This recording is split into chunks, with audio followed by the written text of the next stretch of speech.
இப்போ 1000க்குள்ள நீங்க ஒரு நம்பர் சொல்லுங்களேன். 986. 86 எதுல முடியுது? 6. ஊல முடியுதா? வேற ஏதாவது ஒரு நம்பர் சொல்லுங்க. ஏதாவது ஒரு நம்பர். 102. 102 எதுல முடியுது? ஊல முடியுது. வேற ஏதாவது நம்பர் சொல்லுங்க. 300 எதுல முடியுது? முடியுது. எல்லாமே பாருங்க 1000க்கு முன்னாடி வரைக்கும் எல்லா எண்களும் ஊல தான் முடியும். ஒரு சொல் ஊல முடிஞ்சா என்ன சொல்லுவாங்க? அது விடை எச்சத்துல சொல்லுவாங்க. எச்சம்னா என்ன? அது முடியலன்னு அர்த்தம். எண்களுக்கு முடிவு இருக்கா? எண்களுக்கு முடிவில்லை என்பதால் தமிழில் எண்கள் கூட எச்சத்திலேயே இருந்தது. 1, 2, 3, 4 இருந்து நீங்க 1000 மட்டும் ஏன் இல்லைன்னா நம்ம தமிழ் மரபுல 1000ங்கிறது ஒரு கம்ப்ளீஷன், டெம்பரரி கம்ப்ளீஷன். திரும்ப 1001, 1002ன்னு வரும். ஸோ அப்ப எண்களுடைய பேரிலேயே இந்த எண்களுக்கு முடிவில்லை, இன்ஃபினிட்டி என்பதை சொல்ற சிறப்பு வந்து தமிழ்ல சொல்லாம சொல்ற ஒரு விஷயம். தமிழ்ல இருக்க மாதிரி வேற லாங்குவேஜ்ல இருக்கான்னு சொல்ல முடியாது. அப்படிதான் நான் சொன்னேன். இன்னொன்னு 8யும் 10யும் கூட்டினா 80, 7யும் 10யும் கூட்டினா 70, ஆனா 9யும் 10யும் கூட்டிங்கன்னா 90 அப்படின்னு சொல்றாங்க. 7யும் 100யும் கூட்டினா 700, 8யும் 100யும் கூட்டினா 800, ஆனா 9யும் 100யும் கூட்டினா 900ங்கிறாங்க.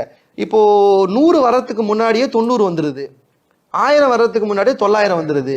ஏன் இந்த மாற்றம் வந்தது அப்படிங்கிறது வந்து பெரிய ஆராய்ச்சிகள் உண்டு. தொல்காப்பியரும் நன்னூலும் இதுக்கு ஒரு விதி சொல்லுது. இது எப்படி மாறுச்சு இப்படி அப்படின்னு ஒரு விதி சொல்லுது. அதை நம்ம ஏற்றுக்கொள்ள வேண்டிய ஒண்ணு. ஆனா திருவருட்பிரகாச வள்ளலார் அதுக்கு ஒரு சூப்பரான ஒரு விளக்கம் கொடுத்தார். என்னன்னா, இந்த 9ன்னு இருக்கு பாருங்க, அதுவே முதல்ல வித்தியாசமானது தான். 1, 2, 3, 4, 5, 6, 7, 8 சரியா இருக்கு. 9, 10க்கு முன்னாடியே 9ன்னு வந்துருது. அப்ப என்ன வள்ளலார் சொல்றாருன்னா, 9ங்கிற சொல் அது உண்மையான தமிழ் சொல் அல்ல. உண்மையான தமிழ் சொல் தொல்பத்து அப்படிங்கிறது தான். தொல்னா ஒன்று குறைந்ததுன்னு அர்த்தம். ஒன்று குறைந்தது 9. அப்ப அதே ஃபார்மேட்டை தான் எல்லா எண்களுக்கும் பயன்படுத்துறாங்க.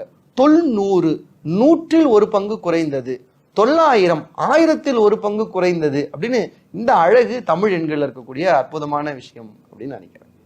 அதே மாதிரி இந்த காலமேக புலவர் சொன்ன பாருங்க, நான் ரீசெண்டாக கூட ஒரு பேட்டியில் சொல்லியிருந்தேன், ரொம்ப ரசிச்சாங்க அதை.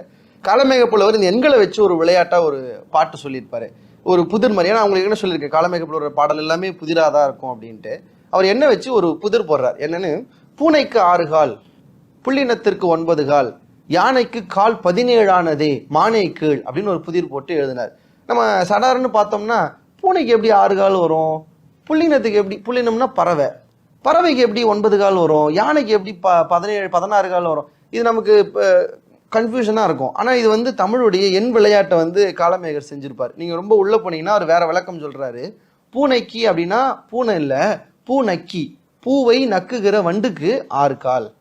புள்ளினத்துக்கு 9 கால்னா நம்ம சின்ன வயசுல கால்வாய்ப்பாடு படிச்சிருப்போம். அரசு பள்ளியில படிச்சோம்ல, எங்களுக்கு கால்வாய்ப்பாட சொல்லி கொடுப்பாங்க. நம்மலாம் டேபிள்ஸ் 1 1 சார்ல இருந்தா ஸ்டார்ட் ஆகும். நாங்களாம் வந்து கால்ல இருந்தே ஆரம்பிச்சிருவோம்.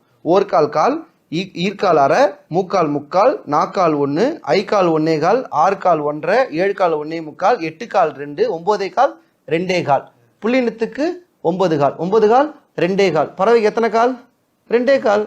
அப்புறம் யானைக்கு எத்தனை கால்? கால் 17 ஆனதுங்கிறார். 17 கால் 4 கால். யானைக்கு எத்தனை கால்?